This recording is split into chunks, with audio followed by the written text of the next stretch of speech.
우리는 환난의 시기에 환난을 빨리 피하길 기도합니다.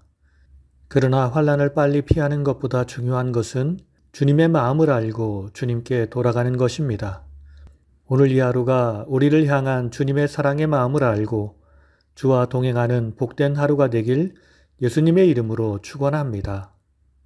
오늘은 예레미야 28장과 29장의 말씀을 통독합니다. 28장 예레미야와 하나냐의 대결. 28장 1절에서 11절 하나냐의 거짓 예언과 예레미야의 대립. 1절에서 4절 성전뜰에서 거짓 선지자 하나냐가 바벨론에서 족이 귀환할 것을 예언하다. 시드기야 왕 4년 5째 달에 하나냐가 제사장들과 모든 백성 앞에 말하다. 나 여호와가 바벨론 왕의 멍에를 꺾었도다. 성전 모든 기구를 2년 안에 이곳으로 되돌려오리라. 유다 모든 포로를 돌아오게 하리라. 5절에서 9절 참 선지자 예레미야가 하나냐의 예언에 대해 허구임을 선포하다. 예레미야가 모든 사람 앞에 말하다. 나도 하나냐의 말처럼 되길 기도한다. 그러나 나와 이전에 많은 선지자들도 하나님의 심판을 예언했다. 평화를 예언하는 선지자는 그 예언이 응한 후에야 진실한 선지자로 인정받을 수 있다. 10절에서 11절 거짓 선지자 하나냐가 다시 예언하다. 하나냐가 예레미야의 목에서 멍에를 빼앗아 꺾고 2년 안에 바벨론 왕 느부갓네살의 멍에를 꺾어 버리리라. 선지자 예레미야가 자기의 길을 가니라. 두 번째 이야기는 28장 12절에서 17절까지의 말씀으로 예레미야의 나무 멍에를 꺾는 하나냐를 향한 쇠 멍에 예언과 사망 선고.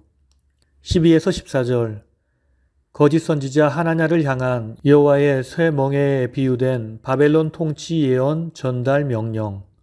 여호와의 말씀이 예레미야에게 임하니라. 너는 나무 멍에 대신에 쇠 멍에들을 만들라. 내가 쇠 멍에로 이 모든 나라의 목에 메워 바벨론을 섬기게 하였느니라. 15에서 17절 하나냐를 향한 거짓 예언을 책망하고 사망 선고. 여호와께서 하나냐에게 말씀하시니라.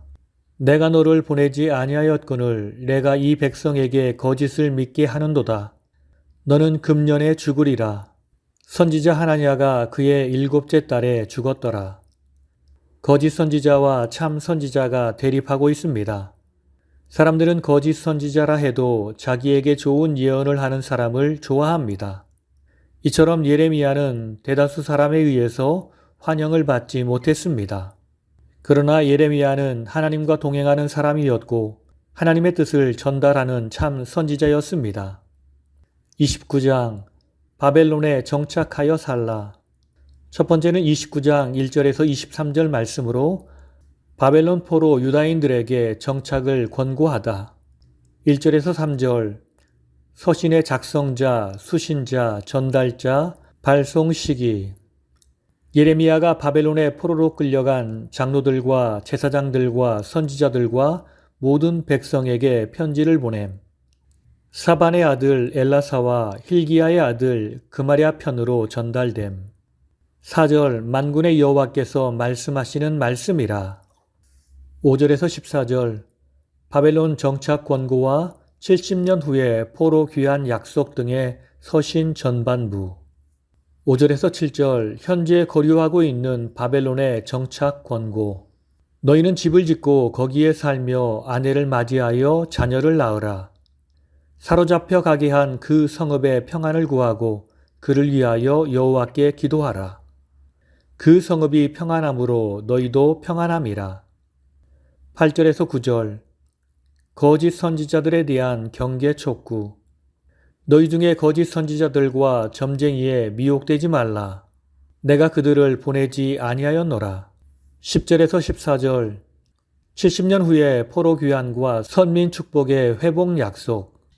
바벨론에서 70년이 차면 내가 너희를 돌보고 너희를 이곳으로 돌아오게 하리라. 나의 생각은 평안이요 재앙이 아니니라.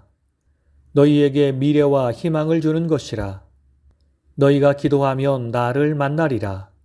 나는 너희들을 만날 것이며 너희를 포로된 중에서 다시 돌아오게 하리라. 거짓 예언자들이 유다와 예루살렘에만 있었던 것이 아니었습니다. 바벨론에 끌려간 사람 중에서도 곧 해방될 것이니 결혼하지 말고 고향으로 갈 것을 준비하라는 사람이 많았습니다. 그러나 그것은 거짓말이었습니다. 하나님은 70년이라는 작정된 시간을 보내고 유다를 새롭게 하길 원하셨습니다.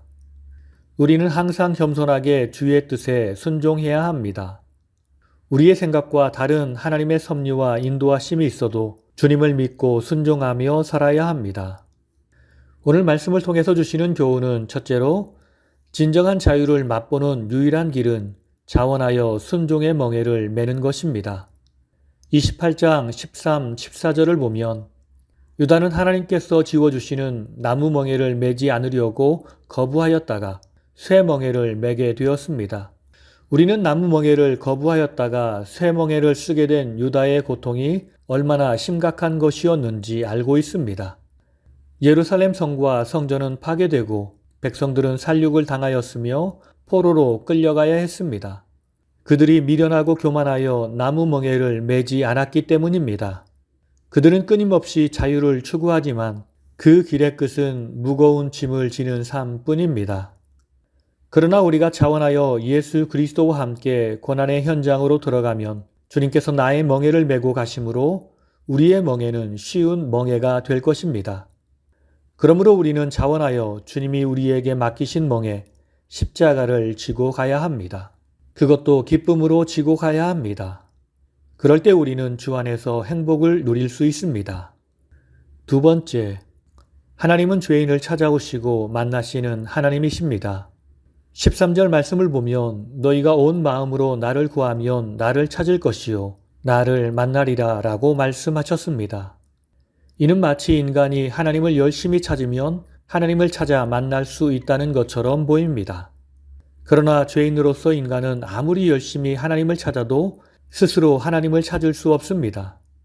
인간은 유한자로서 무한자이신 하나님을 찾는다라는 것이 불가능하고 또한 죄인은 거룩하신 하나님으로부터 완전히 단절되어 있기 때문입니다.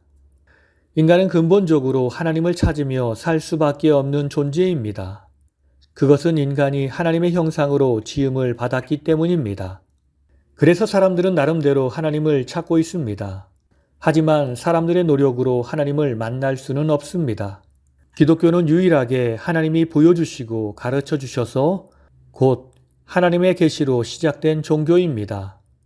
하나님께서 친히 죄인된 인간, 죄로 부패하여 멸망한 인간에게 찾아와 주시고 만나 주심으로 성립된 종교입니다. 하나님이 우리를 구원하시기 위해 예수님을 보내주셨습니다.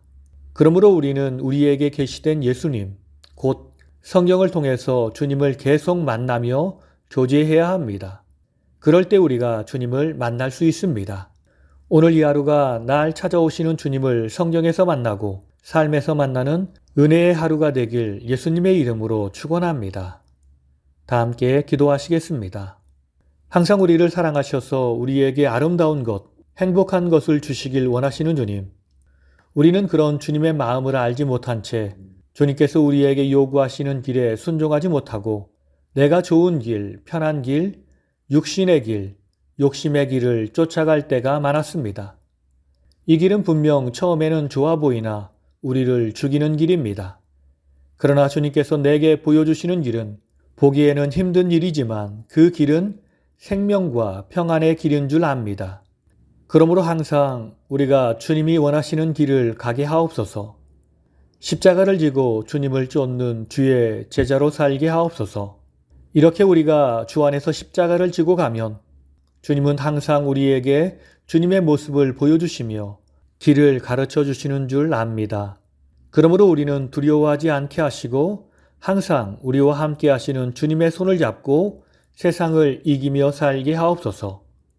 주님이 나를 찾고 계시는데 우리가 주 앞에서 숨지 않게 하시고 우리의 모습을 주 앞에 솔직하게 보이며 주님과 동행하는 삶을 살게 하옵소서.